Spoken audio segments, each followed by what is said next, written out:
Ustadi, Ustadi ya Ustadi, Ustadi anta qad 'allamtani.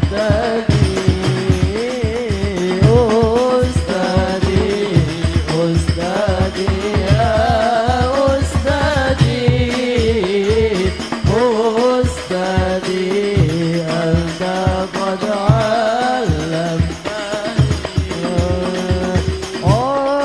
Al-Qur'an jasa besarmu abadi, cahaya ilmu terang dalam hati. Al-Qur'an jasamu besar abadi, cahaya ilmu terang dalam hati. Bimbingan dan tuntunan selalu ada, panutan hidup insan mulia. Ustadi, Ustadi ya Ustadi, Ustadi anta qad 'allamtani. Ustadi, Ustadi ya Ustadi, Ustadi anta qad 'allamtani.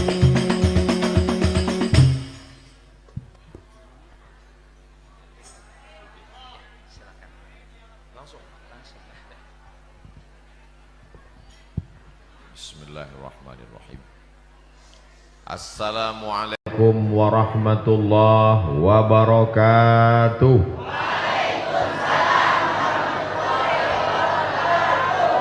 Kaifa halukum? How are you tonight? Apa kabar semuanya? Kumaha? Pripun kabare? Biado? Baakaba? Aga kareba? Itu salah satu kelebihan santri.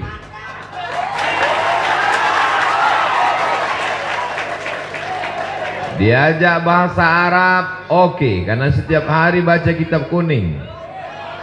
Bahasa Inggris, oke. Mau pakai bahasa daerah, bisa. Bahasa Indonesia, memang dia paling cinta NKRI. Memangnya kalau tidak jadi santri, kalau tidak tinggal di pesantren, nggak bisa bahasa.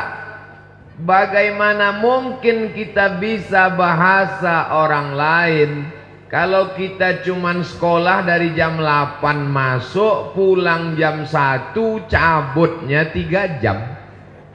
Bertemannya hanya sekitar lingkungan dekat rumahnya saja. Tapi kalau tinggal di pesantren, mondoknya 6 tahun, 7 tahun, pulangnya cuman liburan semester, bahkan mungkin hanya Idul Fitri saja, bahkan mungkin gak pulang-pulang karena orang tuanya sudah meninggal dunia. Maka pergaulannya adalah dari Sabang sampai Merauke. Bukan dari Sabang sampai Merauke, Sabang sampai Maroko. Sabang ujung pulau di Aceh, Merauke ujung negeri kita di Papua. Tapi ada yang lebih jauh lagi, dari Merauke ke Maroko, karena tanpa ada batasan. Itu kelebihan yang pertama santri.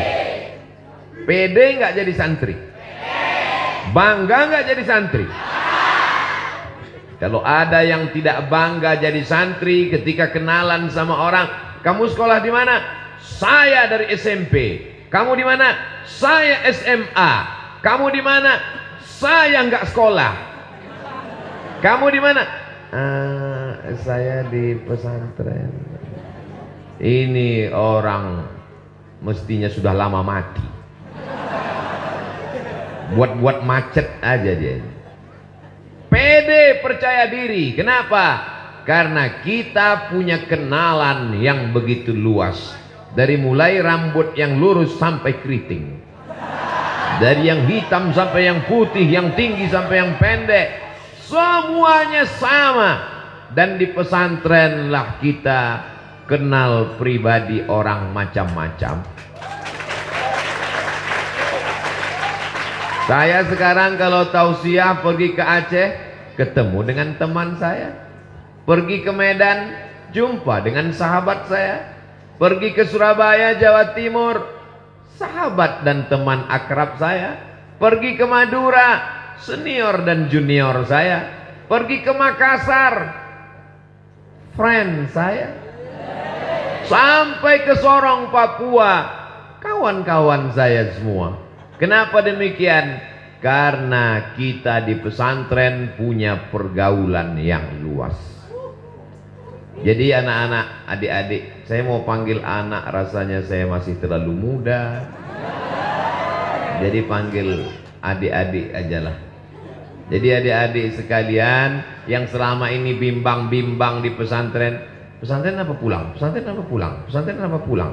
Pulang, pesantren, pulang, pesantren, pulang. Pulanglah. Kau pulang mau jadi apa? Mau berteman dengan siapa? Mau berteman dengan TV, mau berteman dengan warnet, mau berteman dengan boneka setan. Tapi kalau di pesantren, Masya Allah, Tabarakallah. Dan di pesantren kita kenal sifat orang dari berbagai macam suku dan bangsa. Betul? Ketemu sama orang yang datang dari Jawa Barat, orangnya lembut. Kumaha atuh damai. Ketemu sama kawan yang dari Medan, Sumatera. Sini kau Sunda, sini. Ketemu sama teman yang datang dari Bandung, orangnya lembut. Kadang kita karena pakai sepatu tapaknya terlalu tebal, semakin tebal tapak sepatumu, semakin tak terasa bahwa kau sudah menginjak kaki orang lain. Bisa untuk update status besok pagi. Tapi orang dari Bandung, dari Garut, dari Cicalengka, dari Jawa Barat lembut. Kalau kakinya diinjak, punten, kakinya tolong jangan diinjak. Tapi kalau sama orang di Sumatera lain, begitu kakinya kena sedikit, kemana mata kau? Tapi kita tidak tersinggung. Kenapa? Karena kita sudah kenal. Satu kamar, sama-sama makan, sama-sama jalan, sama-sama satu kelas. Tak kenal maka tak sayang, tak sayang maka nggak ngutang. Saya tidak pernah tersinggung dengan teman-teman saya yang datang dari Pulau Sumatera, dari Medan, dari Aceh, dari Minangkabau, dari Sumatera Barat. Saya juga paham dengan teman-teman saya yang datang dari Bandung, dari Pulau Jawa. Kenapa? Karena memang karakternya macam-macam. Mengapa orang di Sumatera itu kalau ngomong keras dan kuat? Karena cabenya banyak. Dia kalau makan cabai dia wah mana ini? Kenapa mereka kalau ngomong itu keras? Karena tinggal di gunung anginnya kencang. Nikahlah orang Sumatera sama orang Jawa Barat. Mas, Aa, tolong diangkat jemurannya. Hujan turun. Begitu mau diangkat udah basah. Orangnya lembut, orangnya baik, orangnya sopan, orangnya santun. Kalau nunjuk pakai jempol. Tapi kalau kami nunjuk oke. Tapi saya tidak tersinggung. walaupun dia pakai jempol, walaupun dia pakai telunjuk. Kenapa? Karena kita sudah mengenal budaya masing-masing dari penggunaan kata. Mungkin di sini orang tidak pakai kau, karena kau itu kasar. Di sini kalau kamu itu apa pakai? Hah?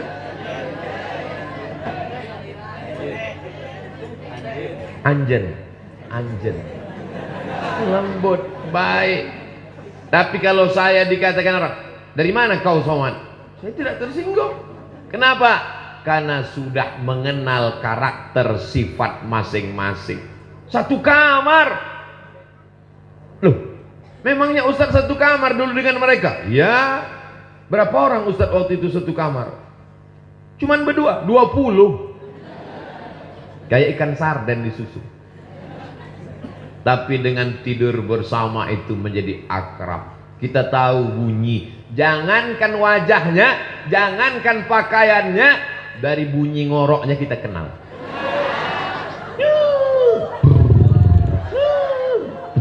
Kita tahu. Oh, si An.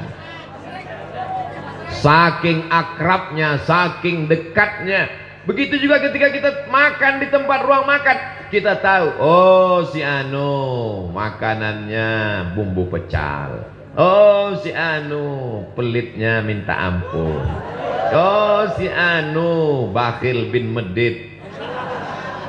Semua sifat-sifat ini kita kenali.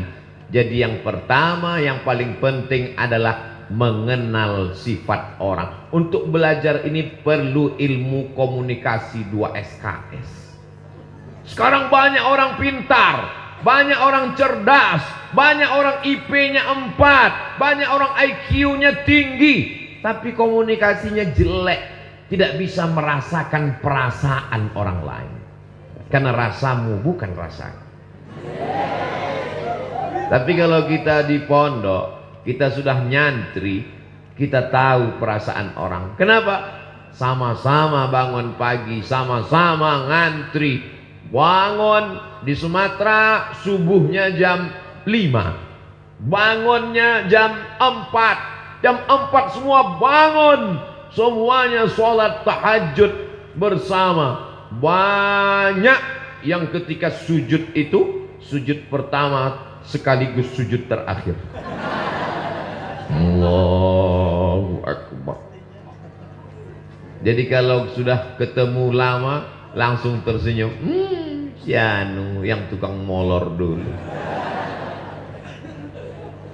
Kenal ini penting. Itulah mengapa yang pertama kali adalah khalaqnakum min dzakarin wa unsa wa ja'alnakum syu'uban wa qabaila lita'arafu, untuk saling kenal mengenal sifat dan karakter masing-masing. Kalau Ustadz Abdul Somad ngomong melengking, ada yang tersinggung? Tidak, karena mereka sudah tahu itu memang gaya Ustadz Abdul Somad. Kalau Ustadz Abdul Somad ngomongnya seperti teriak ngamuk, apa ada yang ngomong di belakang? Belum makan, mungkin belum makan. Enggak. Kenapa? Karena mereka sudah tahu. Kalau Ustadz Abdul Somad ngomong mengatakan teriak, menggelegar suaranya, ini jangan-jangan karena enggak dikasih teh manis. Semua tahu Abdul Somad tidak menyindir. Kenapa? Karena semua kenal Abdul Somad tidak pernah minum manis kalau sedang ceramah. Tapi bagi orang yang baru ikut pengajian sekali-sekali, dia langsung curiga, dia langsung suudzon. Ini Abdul Somad radikal, ngomongnya keras. Ini bukan keras, mikrofonnya bagus. Ini bukan keras, sound systemnya mantap, langsung masuk ke telinga, merasuk ke lubuk hati yang paling dalam. Inilah pentingnya kita menjadi santri. Jadi anak-anak, saya terus mau nyebut anak, mentang-mentang anaknya baru akikah nyebut anak terus. Adik-adikku sekalian, sebenarnya kita ini sebaya. Betul? Kok betul? Cuman bedanya saya duluan lahir. Saya lahir 1977. Sebaya bapak kalian. Berarti umur sekarang 2022. Berarti sudah 45. Saya ini udah 45 tahun. Walaupun saya bolak-balik meyakinkan orang, saya ini udah 45, dia tetap juga ngotot. Masih 25 katanya. Kata jamaah dalam hati, Ustadz aja yang kepedean. Tidak ada suuzon karena kita sudah saling kenal. Tadi ibu Nyai di atas, ibu saya, ibu kita semua. Ternyata beliau nonton kajian Ustadz Somad pagi, petang, siang, dan malam. Saya datang kemari karena doa ibu. Beliau yang mendoakan saya. Maka tadi ketika ketemu, emak saya sudah meninggal, Bu. Doakan saya supaya istiqomah iman dan Islam.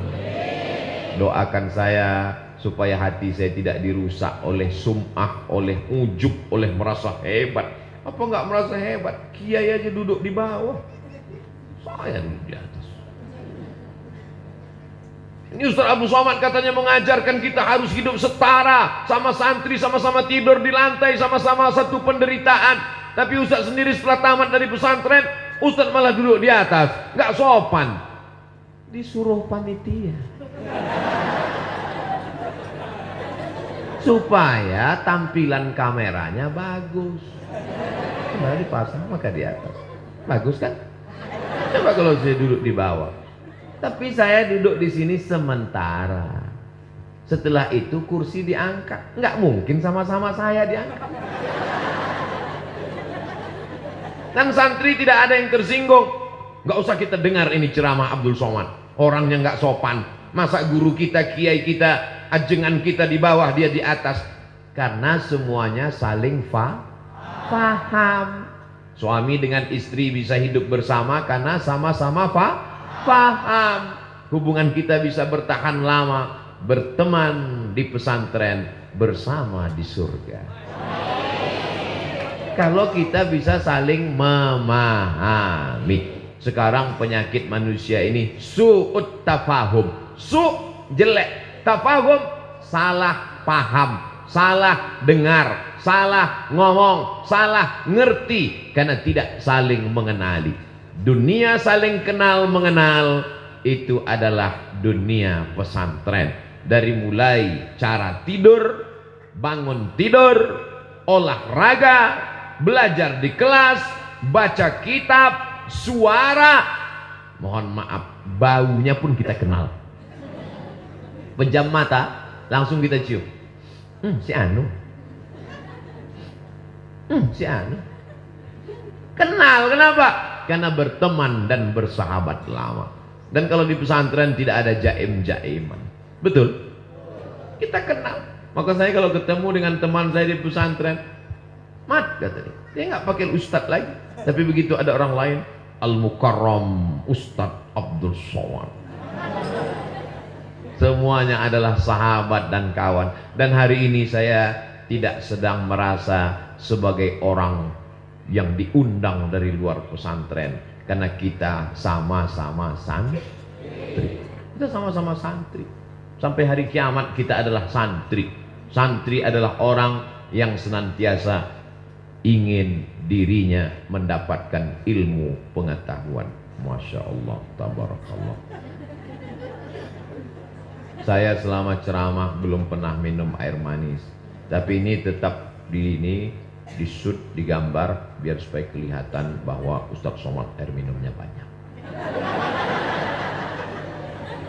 Sampai di depan. Ini nanti akan di-upload di channel Ustadz Abdul Somad Official.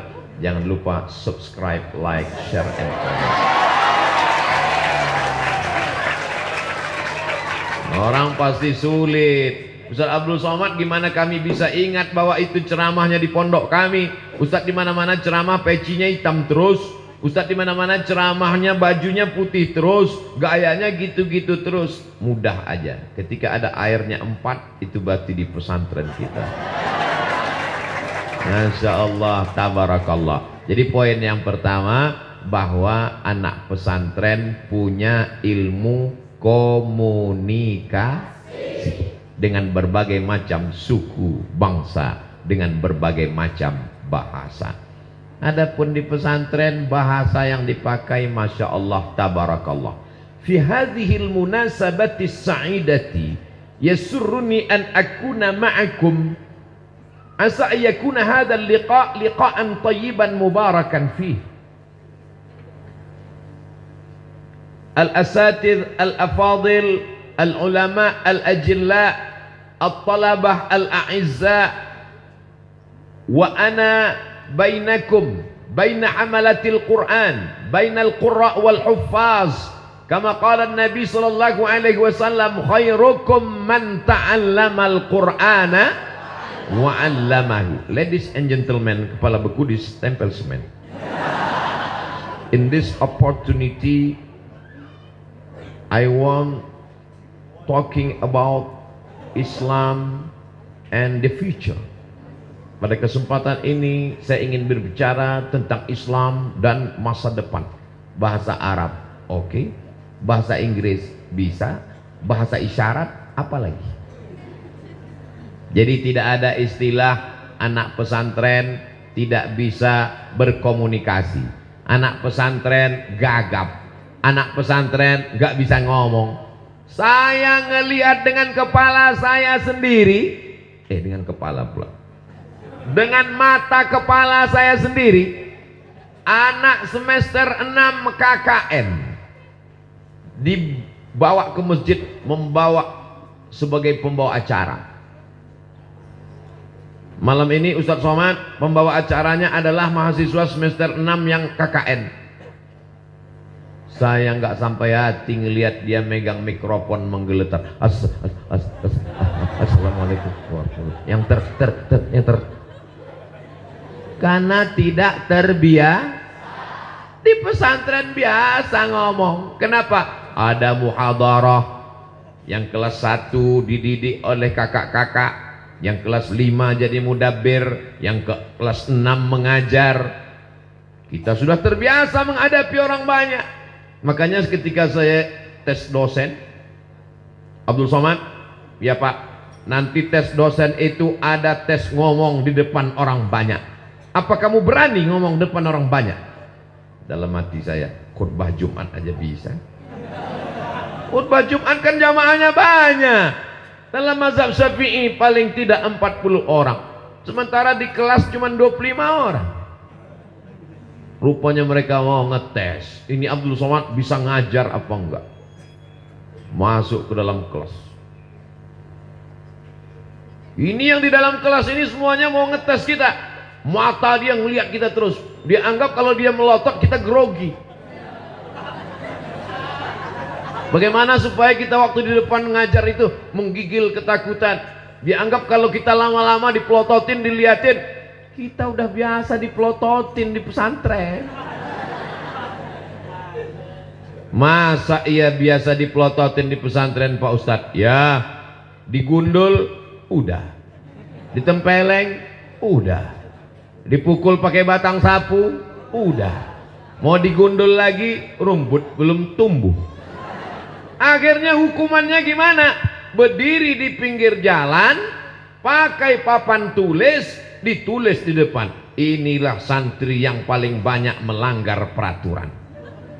Semua yang lewat melotot.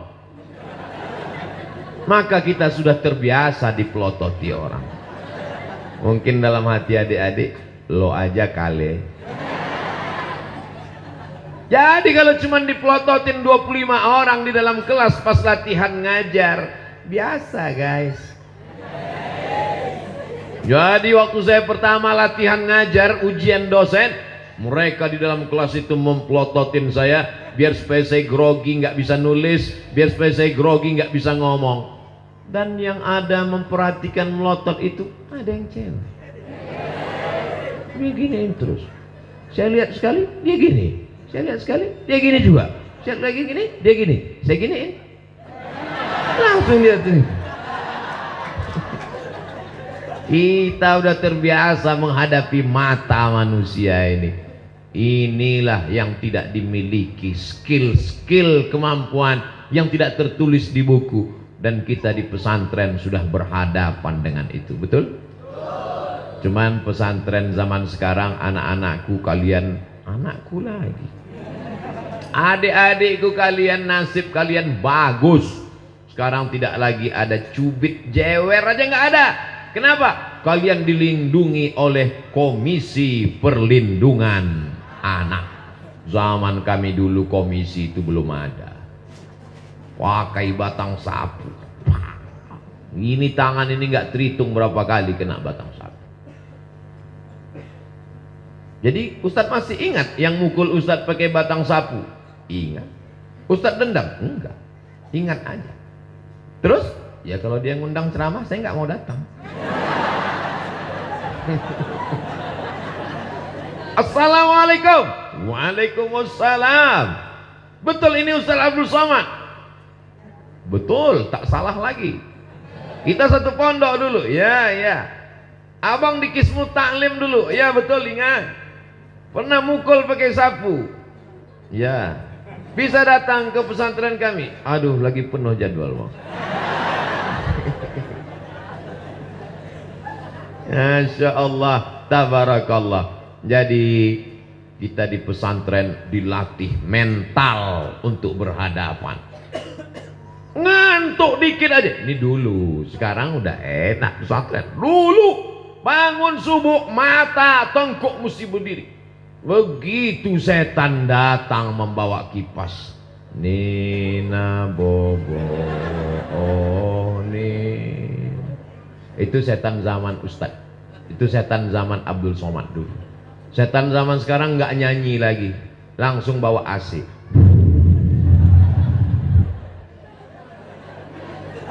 Begitu rasanya duduk di atas kelopak mata ini setan rame-rame duduk di sini. Beratnya minta ampun. Sudah diginikan. Tetap juga lagi, ya Allah, gimana? Akhirnya tuh datang kakak kelas 5 dari belakang bawa sajadah. Kum.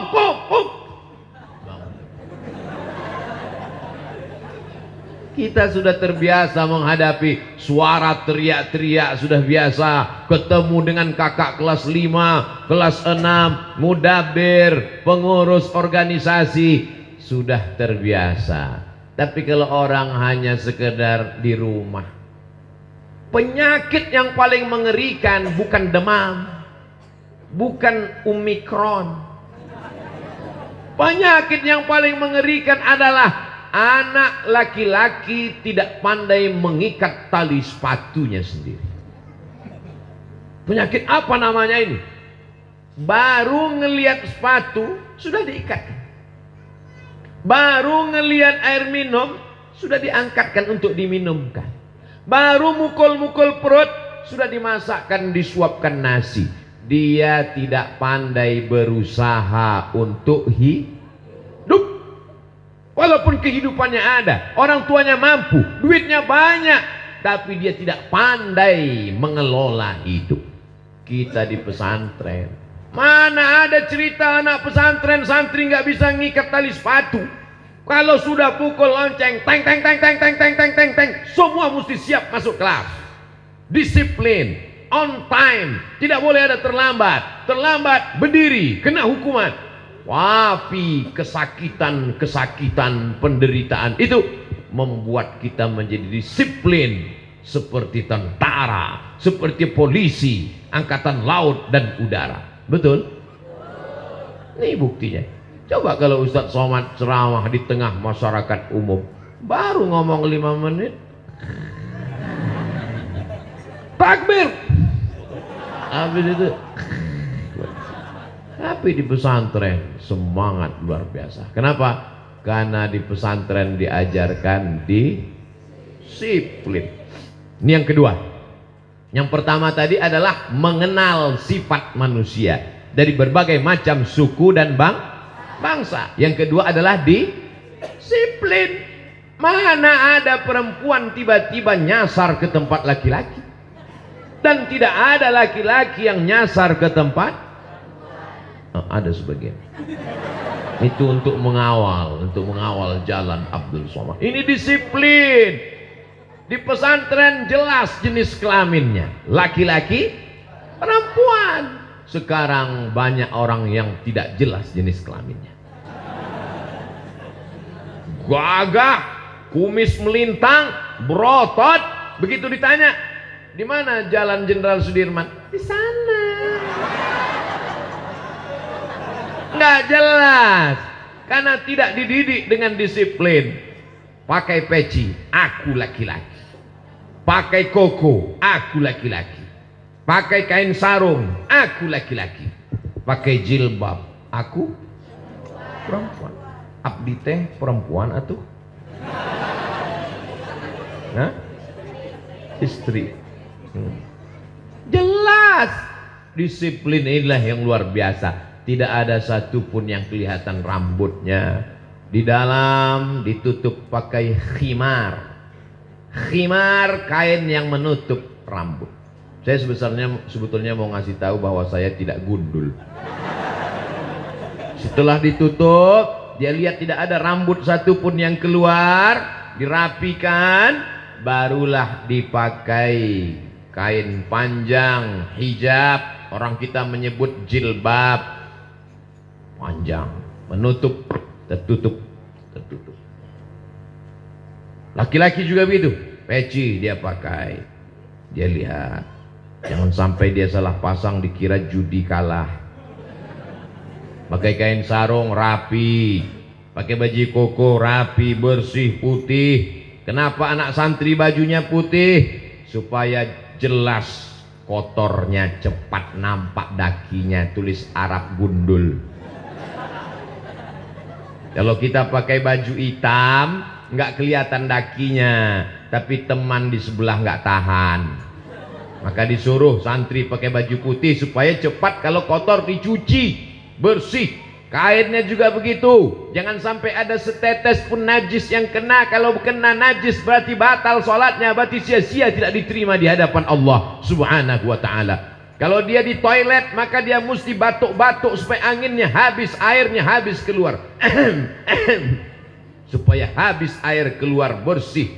Ini diajarkan disiplin. Dalam sholatnya, subuh berjamaah, zuhur berjamaah, maghrib berjamaah, isya berjamaah, tahajud berjamaah, tarawih berjamaah, witir berjamaah. Disiplin. Walaupun dia pelari cepat, walaupun dia pemotor ngebut, pembalap. Kamu pembalap? Iya. Kencang naik motor? Enggak, biasa aja. Kok disebut pembalap? Pemuda berbadan gelap.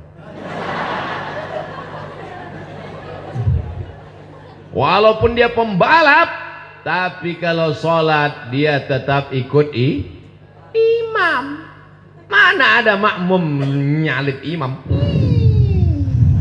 Assalamualaikum warahmatullahi wabarakatuh. Loh, imam baru rakaat kedua, ente kok udah salam? Maklum, nama saya Valentino Rossi. Disiplin. Ju'ilal imamu liyu'tamma bihi. Imam diangkat untuk diikuti. Disiplin kita diajarkan melalui Al-Quran. Kalau sudah nun ketemu dengan qaf, maka dia mesti berdengung. Gimana bunyinya? Dan kita nggak pernah nanya-nanya, kenapa ming? Kenapa nggak mu? Disiplin mengikut. Walaupun ditutup kain, disiplin. Lihat-lihat dikit saja. Yang laki-laki mungkin lihat-lihat sedikit. Lalu disambut sama yang perempuan. Masih syukur kalian ngelihat perempuan. Kami dulu santrinya 1.800 laki-laki semua. Mau ngelihat perempuan cuman hari Ahad sore. Nenek-nenek ngantar cucu. Kalian masih ngelihat perempuan. Ini disiplin, ini luar biasa. Jadi Ustaz Somad selama SMP, habis itu SMA, sanawiyah dan aliyah, nggak kenal perempuan. Enggak. Terus itu ke Mesir, 4 tahun di Mesir nggak ada pacaran. 4 tahun di Mesir nggak ada pacaran. Kenapa? Nggak dapat. Belajar terus. Maka anak-anakku fokus belajar. Kalau pikiran kalian terngiang-ngiang, terbayang-bayang dengan seorang perempuan yang kenalan di tepi jalan ketika pulang kampung liburan kemarin, langsung hilangkan dia dengan tasrif doroba. Nah, nggak juga hilang ya dribani ya dribuna. Masukkan semua. Sibzasana kam jadah sasun kop sama dom toyiban zidfitu kamtok zalman. Itu akan menghilangkan semua. Yang penting belajar, ngapal Quran, tahfiz, tahsin, tajwid, perbaiki, idgham, ikhfa, gunnah, qalqalah. Setelah kalian sukses dan berhasil nanti insya Allah, maka mereka akan berdatangan ingin, apa nyanyi mereka? Jadikan aku yang kedua. Jadi anak-anakku, kalian di sini diajarkan berdisiplin. Ibu-ibu yang sudah memasukkan anaknya ke pesantren, alhamdulillah. Yang belum memasukkan anaknya pesantren, saya nggak nyuruh. Saya tidak suruh ibu masukkan anak pesantren, cuman siap-siap aja anakmu sakau kena narkoba, kena LGBT, kena virus HIV/AIDS, kena penyakit raja singa, tabrak mobil. Tabligh Akbar Yayasan Pendidikan Pondok Pesantren Ustadz Abdul Somad LCMA, Pondok Pesantren Al-Qur. Ingat, kita bukan sembarang pondok pesantren, kita adalah pondok pesantren Al-Quran. Maka yang di hadapan saya ini adalah Al-Quran, Al-Quran berjalan. Amin. Poin yang pertama, komunikasi hubungan manusianya baik. Poin yang kedua, disiplin on time, tepat waktu. Pakaian bersih dan rapi. Poin yang ketiga, maka kalian punya nama khusus. Ini bukan sekolah terpadu. Ini bukan pesantren sembarang pesantren. Kalian membawa kitab suci termulia tertinggi, yaitu Al-Qur'an. Wa idza quri'al Qur'an fastami'u lahu wa ansitu la'allakum turhamun. Ketika Quran dibacakan, turun rahmat Allah Subhanahu wa ta'ala. Orang yang fasih baca Quran, maka dia tidak sulit bahasa Inggris. Kenapa? Karena semua huruf Inggris ada dalam Al-Quran. Betul? Buktinya, وَلَنَبْلُوَنَّكُمْ بِشَيْءٍ مِّنَ الْخَوْفِ وَنَقْصٍ مِّنَ الْأَمْوَالِ وَالْأَنفُسِ وَالثَّمَرَاتِ وَبَشِّرِ الصَّابِرِينَ. وَالْأَنفُسِ وَالثَّمَرَاتِ وَبَشِّرِ الصَّابِرِينَ. 4 itu tidak ada dalam bahasa Indonesia. Yang ada dalam bahasa Indonesia cuman es, soto, sate. Mana ada orang Indonesia beli, saya suka sate. Lalu dijawab sama kawannya, itu suka soto. Tapi dalam bahasa Arab mesti fasih. Wa naqsim minal amwali wal anfusi wath thamarat wa basyiris sabirin fa sa sha so. Tidak ada dalam bahasa lain. Dalam bahasa Inggris adakah itu? Ada. Shopping center, workshop, ada. Tapi adakah huruf tha? Ada. Health, How about your health? WHO, World Health Organization. Maka kalau orang fasih bahasa Arabnya, insya Allah Inggrisnya mudah. Tapi dalam bahasa Inggris tidak ada huruf yang ada dalam surat Al-Fatihah. Ghairil maghdubi alaihim waladdallin. Maka bahasa Arab itu disebut dengan lughatul dhad. Lughatul dhad, karena tidak ada huruf dhad dalam bahasa lain. Carilah bahasa lain. Bahasa Inggris, bahasa Prancis. Bahasa Prancis kalau bahasa malam, selamat malamnya bonsoir. Tulisannya bonsoir. Tulisannya bonjour. Bacanya bonjour. Tulisannya bonsoir, bacanya bonsoir. Siapa nama kamu? Komong Tutapel. Nama saya Abdul Somad, Jumapel Abdul Somad. Saya mahasiswa di Darul Hadis Institute. Je suis étudiant à Darul Hadis Établissement. Kenapa Ustadz mesti menghafal itu? Karena kalau tidak dihafal, tidak lulus ujian beasiswa, putus mau makan apa. Oh, jadi Ustadz kurus ini karena nggak makan. Adik-adikku yang dimuliakan Allah Subhanahu wa taala, maka kalian Al-Qur'an dalam bahasa Inggris tidak ada panjang pendek, tapi dalam bahasa Arab Alhamdulillahi Rabbil Alamin Ar-Rahmanir Rahim Maliki Yaumiddin.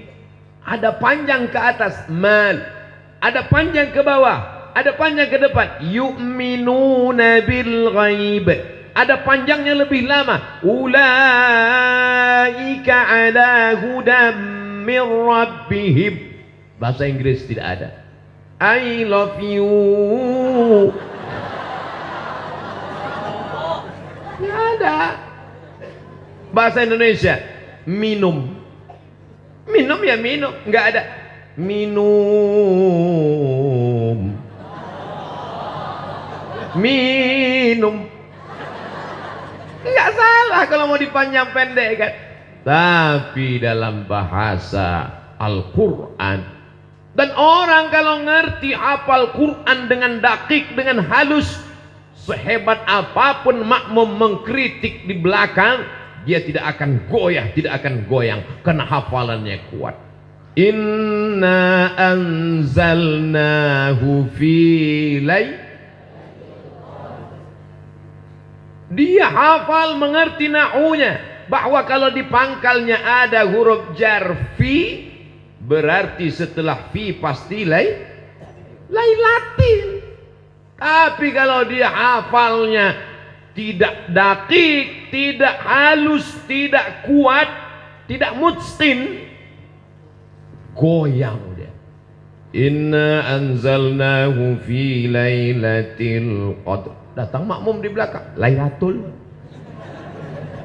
Wa ma adraka ma lailatul qadr. Lailatul. Tapi kalau dia kuat, makmum semuanya ingin menyesatkan dia. Wa in tuti aksara man fil ardi yudilluka an sabilillah. Hebatnya kalau kalian hafal Quran, walaupun kalian gak lancar bahasa Arab, sampai ke Makkah ketemu sama orang Arab, modal hafalan Quran, kalian bisa ngomong dengan orang Arab. Ketemu sama orang Arab, Assalamualaikum, salamun ala manittaba'al huda. Ada kawan saya dulu ngapal Quran, saking kan lancarnya hafalan Qurannya, sampai Assalamualaikumnya pun masuk ke dalam Quran. Assalamualaikum warahmatullahi walaula fadlullahi warahmatuhu lakuntum minal khasirin.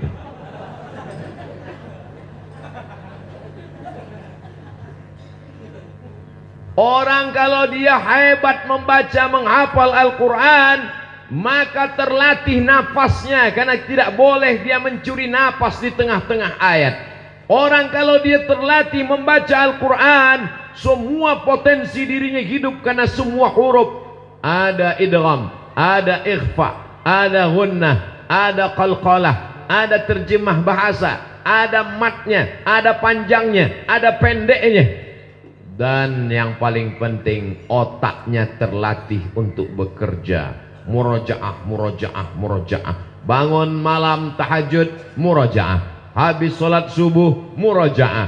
Mau sholat zuhur, habis zuhur, murojaah. Habis asar, murojaah. Dari maghrib ke isya, murojaah. Habis isya, murojaah. Sampai jam 10, jam 11 baru tidur. Mengigaunya pun murojaah. Innallaha la yastahi an yadriba mathalan ma ba'udatan fama fawqaha.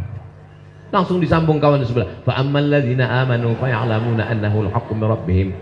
Wa ammal ladzina kafaru fa yaquluna madza aradallahu bihadza mathala. Kawan yang sebelah ngantuk betul. Shadaqallahul azim. Saudaraku yang dimuliakan Allah Subhanahu wa taala, betapa senangnya hati ibu yang punya anak gadis perempuan buah hati belayan jiwa. Cantik rambutnya bak mayang terurai, bibirnya delima merekah, alisnya bak semut beriring, pipinya bak pauh dilayang. Saking putihnya kalau minum kopi nampak mengalir seperti dalam pipa tembus pandang. Dipinang oleh seorang pemuda yang ganteng hafal Al-Quran. Amin. Siapa namamu? Nama saya Anas, Pak. Baca Qul a'udzu birabbin nas. Qul a'udzu birabbin nas. Lulus. Namamu siapa? Nama saya Tariq, Pak. Was-sama'i wat-tariq. Was-sama'i wat-tariq. Mantap, lulus. Kamu calon yang ketiga siapa? Nama saya Imron, Pak. Baca surat Ali Imron. Tapi sehari-hari dipanggil kulhu, Pak. Apa itu kulhu?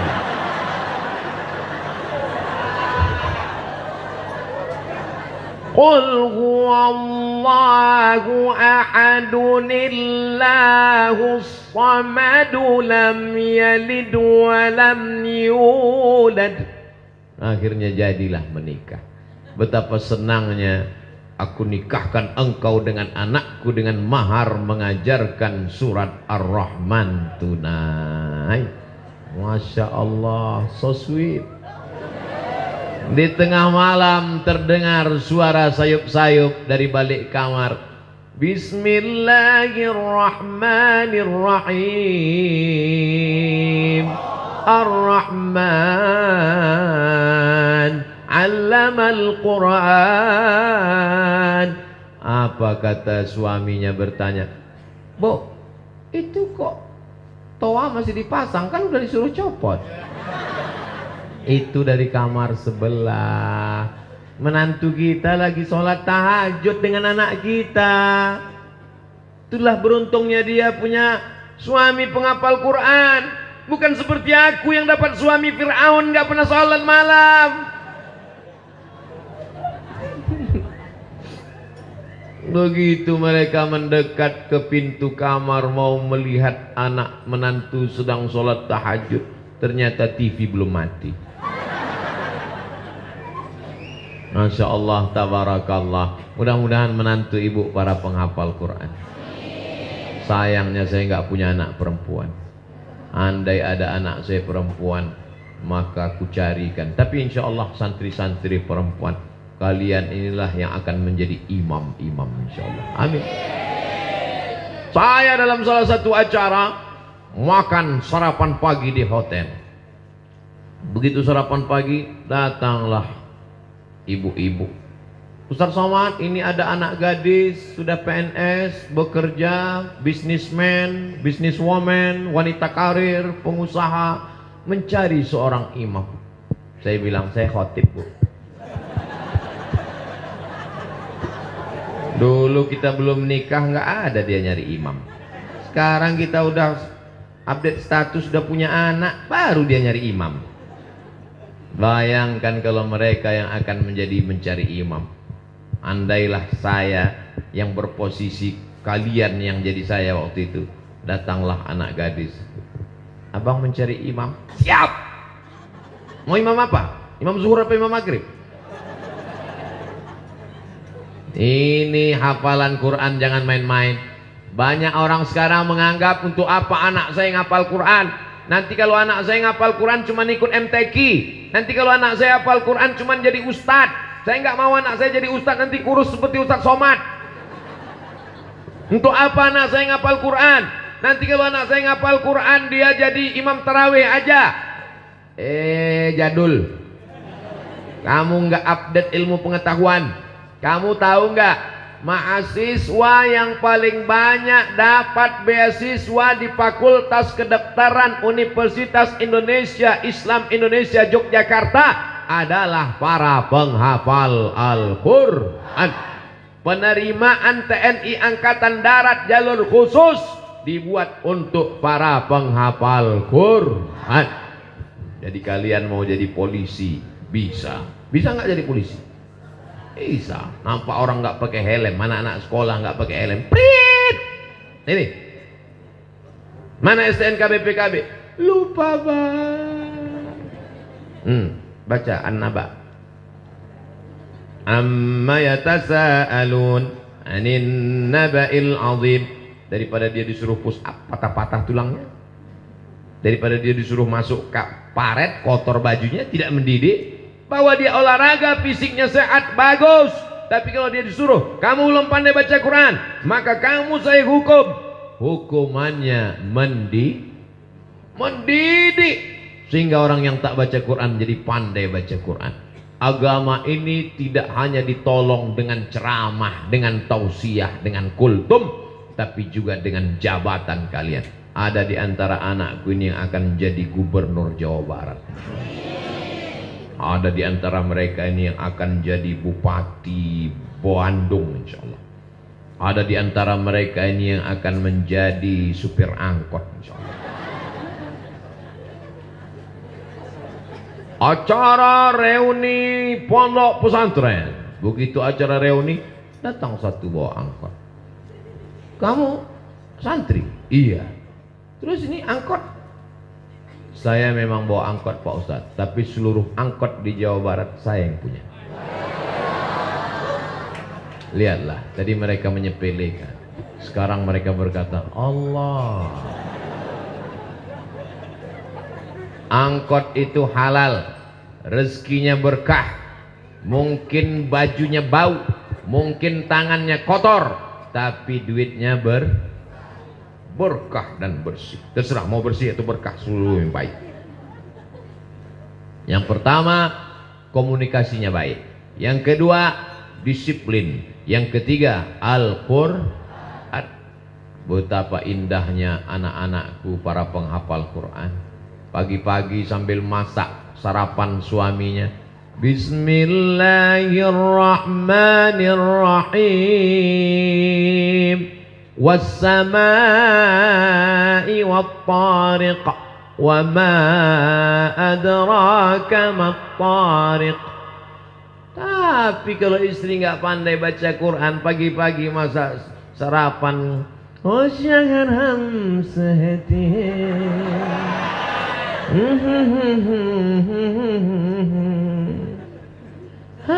Datang anaknya di belakang, aca. Hancur dunia. Tapi mereka solihah. Mereka lah yang akan melahirkan para pemimpin-pemimpin bangsa insya Allah. Sedang hamil dia bersalawat, salatullah salamullah ala taha rasulillah, salatullah salamullah ala yasin habibillah. Mau tinggi lagi, udah habis pula suara. Ibu yang bersalawat, ibu yang hafal Quran, diturunkan Allah ketenangan ke dalam hatinya. Huwallazi anzala sakinata fi qulubil mu'minin. Allah yang menurunkan ketenangan ke dalam hati orang yang beriman. Ibunya tenang, anaknya juga di dalam tenang. Gimana anaknya mau tenang? Ibunya TikTok, cinta satu malam. Gimana anaknya mau tenang di dalam? Ibunya goyang-goyang terus sampai akhirnya stroke mati. Tapi kalau ibunya tenang, Masya Allah, tabarakallah. Kenapa anak-anakku ini bisa tenang mendengarkan tausiah? Karena ibu mereka adalah perempuan yang solihah. Ibu-ibu yang solihah inilah yang akan melahirkan anak-anak yang soleh, bukan somat. Masya Allah, tabarakallah. Siapa yang tausiah tadi malam? Ustadz Abdul Somad. Apa aja yang disampaikannya? Entah, aku nggak ingat. Ketawa aja, aku tengok orang itu. Yang pertama, komunikasinya baik. Yang kedua, disiplin. Yang ketiga, Al-Quran. Yang keempat, terjaga, terpelihara selama berada di pesantren. Ada anak pesantren yang ngisap ganja? Nggak ada. Ada anak pesantren yang makan pil anjing gila? Nggak ada. Ada anak pesantren yang pesta narkoba sabu-sabu? Nggak ada. Ada anak pesantren yang pakai sepeda motor knalpotnya disunat nabrak tiang listrik? Nggak ada. Ada anak pesantren yang bonceng-bonceng hari Sabtu malam Ahad sampai pulang subuh. Sekarang anak SMP pergi ke toko bangunan, mau nyari semen, dek, mau nyari pipa, mau nyari apa? Lem. Buka lem, error. Ditangkap sama Pak Kapolres, ditempeleng 2 kali, kelepak. Saya tidak takut sama Pak Kapolres, saya hanya takut pada Allah. Udah mabuk, error, sakau. Tapi anak pesantren selamat dari narkoba. Anak pesantren selamat dari gadget. Sekarang orang tidak berhenti main handphone terus. Mau tidur, handphone. Sedang tidur, selfie. Bangun tidur, handphone. Tapi kalian selamat. Kenapa? Karena nggak ada handphone. Kalian sedang dididik. Anak-anak sekarang rusak bola matanya, kena radiasi. Otaknya tidak peduli lagi pada orang. Maaf, seperti kena autis. Tidak peduli lagi pada orang. Kan zaman dulu kalau kita bertamu ke rumah orang, ketemu anak-anak, salaman, apa kabar Ustaz, cium tangan. Sekarang nggak peduli. Cium tangan Ustaz, nak, dia kasih tangan, cium. Tapi di pesantren selamat insya Allah. Dan tidak ada anak pesantren yang pacaran. Kalaupun ada backstreet, kalaupun ada LDR, tapi insya Allah dia selamat. Mana ada anak pesantren sore-sore datang, Assalamualaikum Pak, saya mau bawa anak bapak sampai subuh 2 kali subuh 2 kali 24 jam. Nggak ada. Selamat dia insya Allah. Selamat dunia, selamat akhirat. Anak laki-lakinya selamat, anak perempuannya selamat insya Allah. Amin. Sekolah di luar, jilbabnya begitu keluar kelas masuk tas. Habis itu pergi jalan-jalan, dikasih air minum, di bawah air minumnya sudah disuntik dengan obat perangsang. Habis itu dia hilang kesadaran, pakai sepeda motor ngebut, kencang ke sana kemari. Kalau laki-laki kepalanya bengkak, kalau perempuan masuk angin gembung 3 bulan, mohon maaf Kiai, saya keceplosan. Nah, akhirnya terjadilah apa yang terjadi. Hari sakral, hari suci pernikahan yang mestinya sangat dihormati dan dimuliakan, tapi justru jadi hari kemarahan.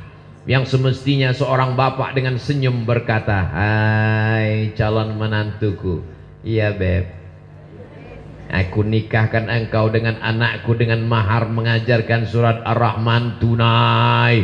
Tapi justru hari itu adalah hari kemarahan karena sudah melampau batas. anaknya sudah habis kehormatan dirinya. Kunikahkan engkau dengan anakku yang datang lagi ke sini ngurusnya.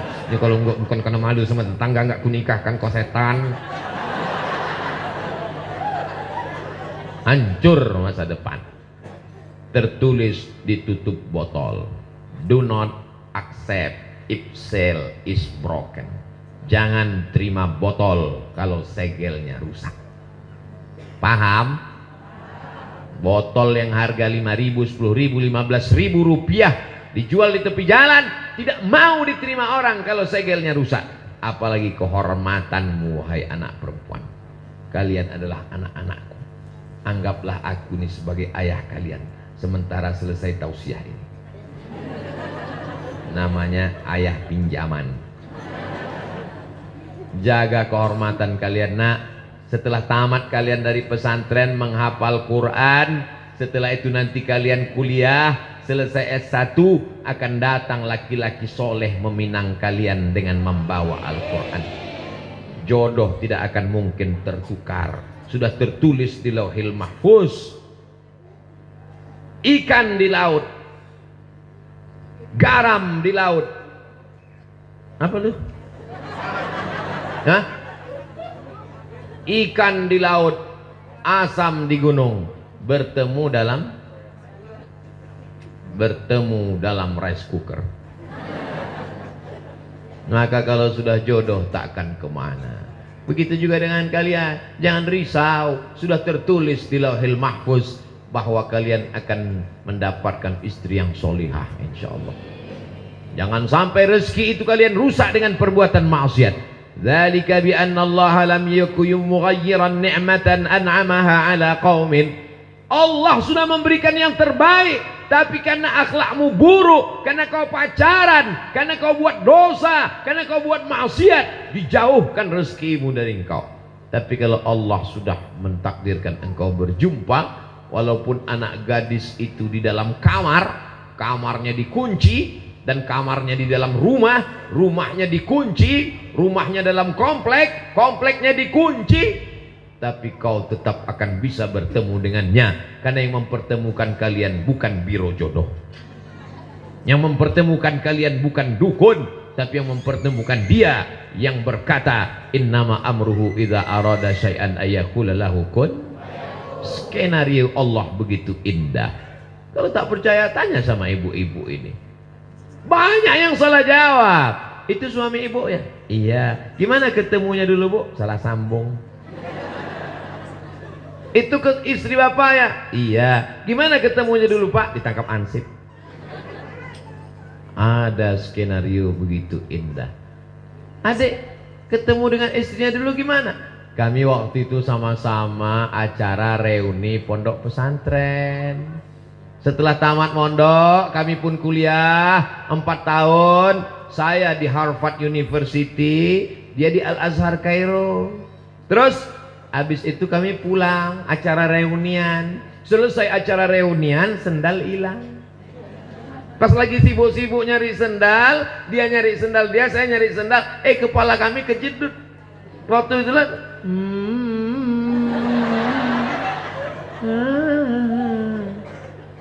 Akhirnya tukar-tukaran nomor, tapi kami tidak mau buat dosa. Akhirnya dia pun kupinang dengan bismillah dan setengah kilogram emas putih. Pantas dia mau. Sampai masanya kalian akan dipertemukan. La ini jitama'atil ummatu ala ayyadurruka bisyai'in. Seluruh dunia ingin memisahkan kalian, menghalangi kalian, memudaratkan kalian, menyantet kalian, membunuh kalian. Kalau tidak, kata Allah, maka tidak akan terjadi. Betul? Iyamsaskallahu bidurrim fala kashifalahu illahu. Tapi kalau Allah ingin mempertemukan kalian, Allah menjodohkan kalian karena kalian orang baik. Wa inyuridka bi khairin fala radda li fadlih. Tak ada satupun yang bisa menolak. Perbaiki akhlakmu, perbaiki hatimu, perbaiki hafalanmu, perbaiki Quranmu, perbaiki kitab kuningmu, urus akhlakmu, urus bakti kedua orang tuamu, maka hidupmu, jodohmu akan diurus oleh Allah Subhanahu wa ta'ala. Allah yatawallas salihin wa huwa yatawallas salihin. Allah yang mengurus orang soleh. Itulah mengapa kita selalu meminta Rabbi habli minas soleh. Mudah-mudahan anak kita menjadi anak yang soleh, bukan somat. Kalau kau soleh, hidupmu akan diurus Allah Subhanahu wa ta'ala. Kalau kau solihah anakku, hidupmu pun akan diurus Allah Subhanahu wa ta'ala. Yang pertama, komunikasi yang baik. Yang kedua, disiplin. Yang ketiga, Al-Quran menjadi utama. Target, musti hafiz, musti alim, musti faqih. Yang keempat, terjaga dari narkoba, terjaga dari zina, terjaga dari pergaulan bebas. Yang terakhir, yang kelima adalah kami ini semua akan mati. Betul? Teman-teman saya satu kelas, satu kampus, sudah banyak yang meninggal dunia. Ustadz kok nggak mati-mati? Masih banyak undangan. Maka semua mendoakan saya. Umi, ibu mendoakan, ya Allah, sampaikan Ustadz Abdul Somad ke pondok pesantren kami, ya Allah. Akhirnya kata Allah, Abdul Somad tambah umurnya dikit lagi. Ya Allah, banyak jamaah mendoakan Abdul Somad. Kami ini semua akan meninggal. Ibarat bunga, mekar, arum, semerbak, cantik, indah. Tapi sampai masanya dia akan layu, kuning dan mati. Umur 45. Kalau ikut Nabi Muhammad 63. Tak sampai 20 tahun lagi saya hidup. Maka yang melanjutkan masa depan adalah kalian. Kami akan menghadap Allah Subhanahu wa ta'ala. Tapi Kiai Haji Muhammad Ishaq sudah meninggal dunia, meninggalkan anak-anak para penghafal Quran. Anak-anaknya membuat pondok tahfiz Quran, cucu-cucunya, dan bahkan sampai kakek, anak, cucu, di bawah cucu, buyut. Kakek, anak, cucu, buyut. Kakek sumber pohon pertamanya Kiai Haji Muhammad Ishaq. Anak, cucu, buyut. Buyutnya tetap mengumandangkan solawat. Tadi saya lihat solawat Nur Nadia Nur Fatimah. Dari pohon yang soleh, maka buah akarnya, daunnya, rantingnya pun akan soleh. Ini bukti dari beliau almarhum yang peduli kepada Al-Quran, mewakafkan tanahnya untuk tahfiz Quran, hidupnya untuk Al-Quran. Maka anak cucunya pun juga. Abdul Somad hadir kemari itu karena doa-doa mereka, anak cucu. Sampailah saya bersilaturahim kemari. Ini yang saya inginkan, kenangan baik. Kakekmu dulu, kakek saya penghafal Quran. Amin. Kakek kamu dulu, kakek saya maling. Nauzubillah. Dan tidak akan ada yang mau mengakui kakeknya maling. Kakekmu aku nggak kenal karena waktu aku lahir dia udah mati. Tapi kalau kakeknya ulama penghafal Quran, pasti akan dikenang dan dikirimi Al-Fatihah untuk almarhum Kiai Haji Muhammad Ishaq. Wa usuluhu wa furu'uhu, anak-anaknya, cucu-cucunya, murid-muridnya yang sudah mengembangkan Al-Quran untuk mereka. Walahumul syai'ul lillahi walahumul fatihah. A'udzubillahi minasyaitonir rajim. Bismillahirrahmanirrahim. Alhamdulillahi rabbil alamin. Arrahmanirrahim. Maliki yaumiddin. Iyyaka na'budu wa iyyaka nasta'in. Ihdinas siratal mustaqim, siratal ladzina an'amta 'alaihim ghairil maghdubi 'alaihim waladdallin. Amin. Itulah yang diinginkan Abdul Somad. Jadi kalau saya mati nanti, anak-anakku mau ngirim Al-Fatihah. Anak-anakku mau kirim Al-Fatihah. Kalau selesai khataman Al-Quran, mau mengatakan Allahumma awsil thawaba ma qara'nahu min khatmil Quran. Sampaikanlah pahala bacaan Al-Quran kami untuk almarhum Uwas. Mau? Itulah yang diinginkan. Kalau sekedar bertemu kita malam ini bertatap muka, habis itu selesai. Yang udah sempat foto-foto tadi tolong dicetak. Ditempel di dinding supaya pas ngelihat untuk almarhum Abdul Somad Al-Fatihah. Disimpan di foto supaya kalau dapat kabar Abdul Somad mati tinggal buat lingkar merah untuk update status. Baru beberapa bulan lalu kami bertemu. Ini dia yang lingkar merah di atas. Lalu dikirim bawah. Amin amin amin amin amin amin amin. Bukan itu tujuan. Tujuannya adalah amal jariyah, mengalir. Anak-anakku membaca Quran pagi, petang, siang dan malam, subuh, zuhur, asar, maghrib, isya, tahajud, witir dan duha, maka mengalir pahalanya untuk para guru-guru kita. Itulah yang diinginkan Abdul Somad. Kalau mati titel-titel yang panjang ini tinggal. Kalau Abdul Somad meninggal dunia, ditulis semua titel di sini dulu. Al-Ustaz, Doktor, dari mulai awal kursi sampai ujung kursi. Ditulis semuanya, tinggal. Padahal ini pondok dibesarkan oleh kiai, tapi yang besar di sini malah gambar saya. Jangan sampai nanti ketika diupload ada yang komen di YouTube di bawah, karena kebetulan di atas gambarnya ini orangnya, terus dia komen di bawah, ternyata lebih asli, ternyata aslinya hitam ya. Anak-anakku yang dimuliakan Allah Subhanahu wa taala, hidup ini sementara. Sementara kaya, sementara cantik, sementara berkuasa, sementara ganteng. Yang ganteng akan top, tua ompong peot. Yang cantik akan layu, pipi turun ke bawah, hidung turun ke bawah, dagu turun ke bawah. Maka semua perempuan ingin supaya wajahnya naik ke atas. Bahasa Inggrisnya make up. Make up. Make membuat, up naik, membuat naik. Pipinya naik, hidungnya naik, alisnya naik, bulu matanya naik. Nah, itulah namanya make up. Make up, membuat naik, dimasukkan plastik ke dalam, naik, naik, cuman sebulan, habis itu turun lagi. Biarlah kalian cantik karena sholat tahajud malam. Biarlah cantik karena sholat duha. Kok kamu nggak pakai make up kok glowing ya? Karena bekas wudhu. Oh, jadi kau anggap kami tayamum pakai debu semua? Anak-anak yang dimuliakan Allah Subhanahu wa taala, ibu-ibu bangga punya anak di pesantren. Bangga? Ponakan saya yang pertama kelas 3 sanawiyah, wajib pesantren. Kamu wajib pesantren. Aku tak sanggup mengawal Muna, kau perempuan.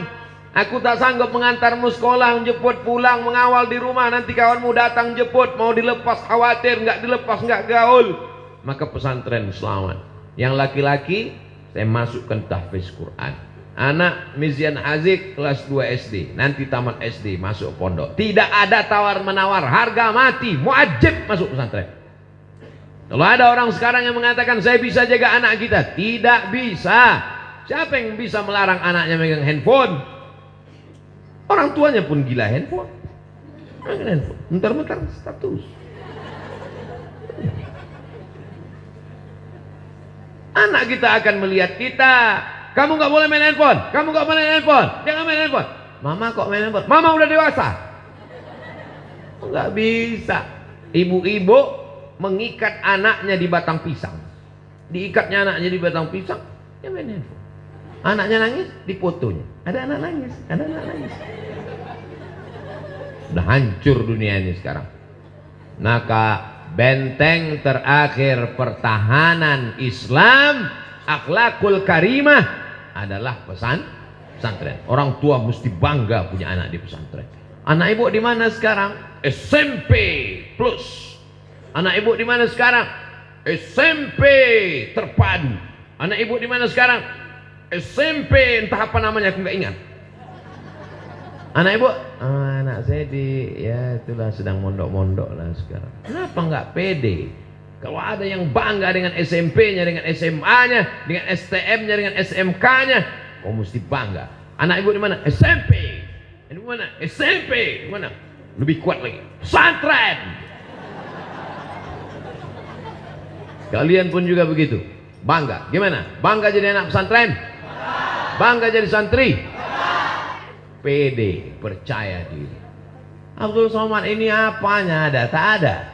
Kalau cerita masalah berat, lebih berat gajah. Tidak ada apa-apa. Tapi kita punya percaya diri. Langkahkan kaki. Bismillahirrahmanirrahim. 'alallah. La haula wala quwata illa billah. Jadi apapun kalian nanti anak-anakku berhadapan dengan orang, di depan kalian ada gubernur, ada bupati, ada menteri, ada presiden, ada panglima, ada tentara, ada polisi. Semuanya itu adalah manusia yang terdiri dari urat, kuku, darah, daging dan bulu. Dan dia diciptakan dari tanah, dia akan dimakan cacing tanah, dan dia akan mati dilipat oleh tanah. Sama. Tapi jangan ngomong gitu, dalam hati aja. Jangan nanti pas kalian diminta sambutan. Berikut ini mari kita dengarkan tausiah yang akan disampaikan oleh anak pesantren kita yang memberi kultum Ramadan. Maksudnya yang saya sampaikan ini dalam hati aja. Semua kalian ini semua. Jangan kalian ini semuanya dari tanah akan dimakan. Ngamuklah mereka. Tidak ada beda mereka dengan kita. Bedanya dia duluan lahir. Bedanya dia lebih tua. Kalau ganteng kalian jauh lebih ganteng, iya kan? Ganteng-ganteng, cantik-cantik. Oh ini cantik. Ini semua harus dijaga, dipelihara. Ketika anak saya lahir, saya azankan ke telinganya. Telinga sebelah kanan, kepalanya di sebelah kiri, kakinya di sebelah kanan. Sayup-sayup ke telinganya. Allahu Akbar, Allahu Akbar. Tidak kuat macam itu, nangislah dia. Pakai azan yang slow. Allahu Akbar, Allahu Akbar. Makanya nanti kalau adik-adik dengar suara azan slow, Allah, itu berarti bukan ngajak sholat, tapi untuk bayi. Kalau azan untuk sholat mesti keras, mesti kuat, sampai ke telinga orang, masuk ke dalam rumahnya. Allahu Akbar, Allahu Akbar. Itu kalau yang azan tentara. Tapi kalau yang azan seniman, Allahu Akbar, Allahu Akbar. Apapun yang kalian kumandangkan, tetaplah yang pertama kali masuk ke telinga anak, la ilaha illallah. Walaupun bapaknya diplomat, kerja di Amerika dan Eropa, nggak pernah dia bisikkan ke telinganya, akan kusekolahkan kau ke Jepang. Walaupun bapaknya kaya, akan kubelikan kau mobil satu pintu harganya 5 miliar. Tetaplah kalimat pertama, la ilaha illallah. Itulah kebanggaan kita. Kalimatu haqqin 'alaiha nahya wa 'alaiha namutu wa biha nub'atsu. Dengan itu kita hidup, dengan itu kita mati, dengan itu nanti kita akan dibangkitkan di padang mahsyar insyaallah. Amin. Anak-anakku penghafal Quran, kalau kalian mati kalian bisa kasih syafaat, bisa kasih pertolongan. Kalian hafal 30 juz pagi, petang, siang dan malam. Murojaah 1 hari 2 juz. 1 bulan kalian khatam 2 kali. 1 tahun khatamnya 24 kali. Di Ramadan kalian menjadi imam tarawih. Tapi di samping itu kalian juga menjadi polisi, tentara, pengacara, lawyer, advokat. Advokat itu yang ahli hukum, bukan yang hijau-hijau dalam kelas. Walaupun kalian hafal Quran, tapi kalian adalah dokter spesialis kandungan. Sekarang banyak ibu-ibu hamil tidak bisa ditangani dokter perempuan karena terbatas, terpaksa dipegang oleh dokter laki-laki. Ustaz Somad nanti istrinya melahirkan, dokternya laki-laki atau perempuan? Laki-laki. Saya orangnya pencemburu, tak bisa saya dipegang perempuan, tidak bisa dipegang laki-laki, harus dokter perempuan. Ketersediaan terbatas. Anak-anakku harus jadi dokter perempuan. Jilbab kalian panjang, wajahnya sejuk, masuk ke ruang bersalin. Ibu-ibu yang hamil, bahasa Jepangnya kukira kura-kura. Dipegang sama dokter-dokter. Ibu sabar ya bu, melahirkan itu nggak sakit, cuman setengah mati aja. Tapi insya Allah kalau anak ibu nanti lahir, dia menjadi mujahid fisabilillah, dia akan menolong agama Allah, ibu akan mendapatkan amal jariah. Bangkitkan semangatnya. Segala orang mengatakan sulit dan susah, tapi kalau Allah memudahkan, innama amruhu idza arada syai'an ayyaqula lahu kun fayakun. Lalu si ibu dokter spesialis yang hafizah Quran tadi mengatakan, Bismillahirrahmanirrahim. Yasin la tuqra'u fi amrin asirin. Kalau dibacakan pada perkara yang sulit, yang susah, yang jelimet, yang ribet, maka akan menjadi mudah. Alhamdulillah, terima kasih ya bu dokter, istri saya mudah melahirkan, kata suaminya. Pas ditanya orang, gimana prosesnya kemarin? Mudah aja, asyik lahir. Tapi begitu yang masuk adalah dokter tidak pernah sekolah agama, yang tidak belajar agama, rambutnya merah kuning kelabu macam durian, tatonya di kening, tatonya di kuning, danger, kukunya hitam panjang, masuk dia ke dalam, matanya tajam melihat, mana yang sakit, mana, disangka ibu hamil itu malaikat maut datang. Kalian jadi perawat, kalian jadi bidan, kalian jadi dokter spesialis, kalian menjadi guru, kalian menjadi dosen, tapi tetap sebagai santri penghafal Al-Quran. Bahasa Arab oke, bahasa Inggris oke, jadi MC bisa, jadi qori, apalagi memerintah orang untuk mengatur, memanage organisasi, serba bisa, siap semuanya. Berpisah dengan orang tua, siap. Pisah dengan orang tua ini bukan mudah. Berapa banyak orang tua yang uangnya banyak, mobilnya banyak, mengantar anak ke Australia, ke Amerika, hanya tahan 3 hari. Begitu pulang, anaknya pulang lagi. Kenapa? Nggak pernah berpisah. Tapi kalian SMP 3 tahun, SMA 3 tahun, berpisah tahan. Kira-kira kalau dikirim ke Amerika siap? Siap. Ibu-ibunya juga melepas anak. Makanya ibu jangan tinggalkan anak dengan tangisan. Kalau mau menjenguk anak jangan nangis. Keringkan air matamu. Keringkan. Ambil tisu.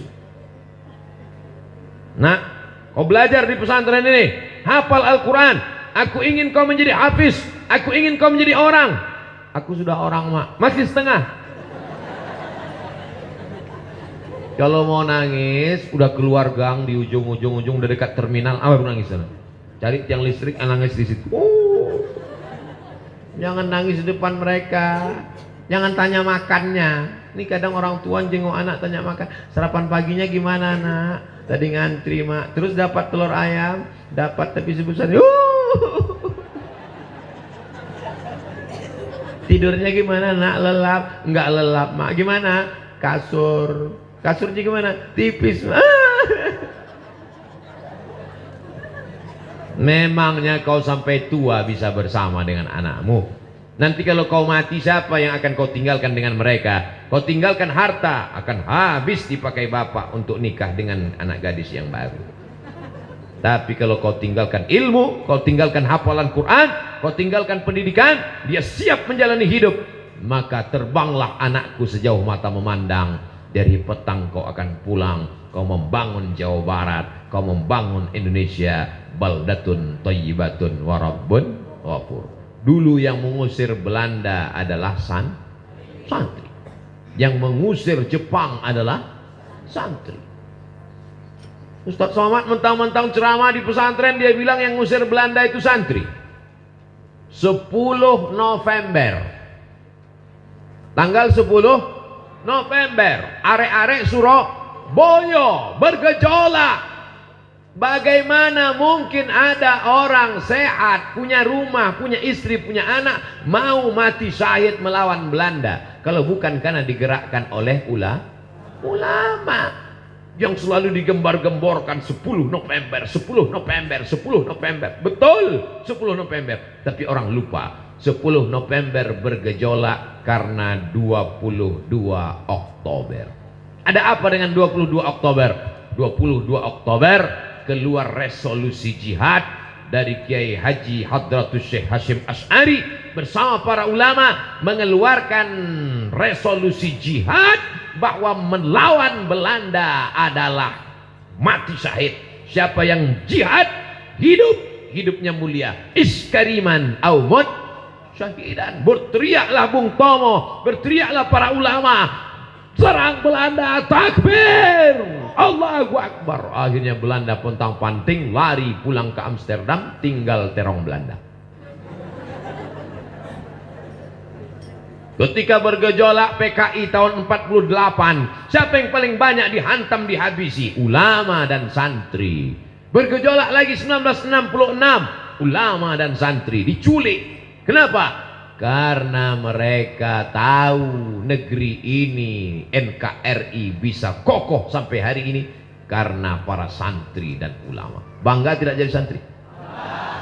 Ulama tidak seperti PNS, ada masa pensiunnya. Ulama sampai mati dia tidak akan pernah berhenti. Ulama unik, semakin tua semakin karismatik, semakin dicari orang. Dia seperti benda antik, makin tua makin bongkok makin mahal. Maka kalian hafal Quran. Saya tidak mau jadi ulama.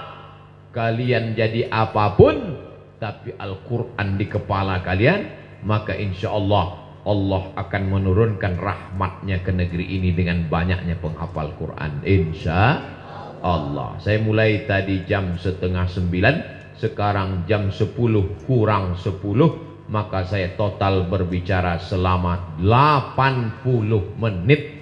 80 menit kebersamaan kita ini mudah-mudahan bernilai amal soleh dan amal jariah insyaallah. Ala hazin niyah wa kulli niyatin salihah. Al-Fatihah.